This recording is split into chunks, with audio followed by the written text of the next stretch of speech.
Israeli attacks on people trying to access aid have been part of this war from the very beginning.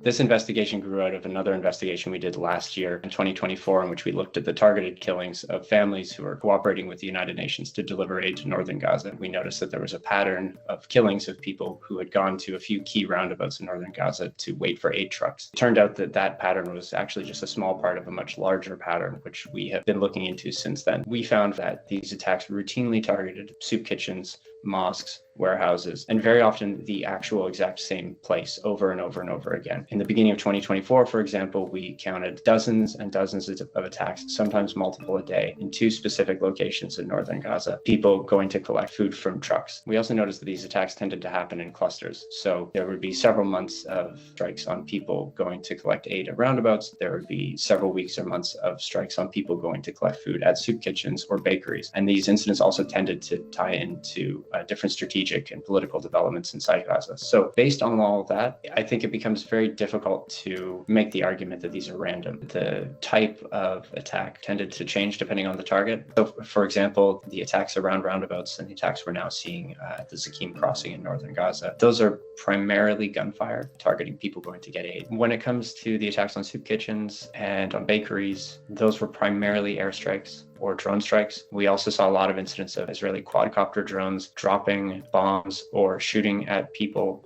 in lineups outside of those places, as well as a lot of incidents of airstrikes and artillery strikes. We also saw a lot of incidents of Israeli snipers shooting at people directly as they went to get aid. We saw this happen a number of times around water tankers and around people going to collect water points, a number of incidents outside of hospitals where that happened. Each one of those incidents could be a potential war crime in itself, and it also shows a pattern of how Israel has increasingly made Gaza unlivable over time through these attacks on aid, destroyed community resilience, destroyed people's ability to access food, and in a way that really meets the Genocide Convention's definition of bringing about conditions of life intended to destroy in whole or in part a people, in this case, Palestinians living in the Gaza Strip.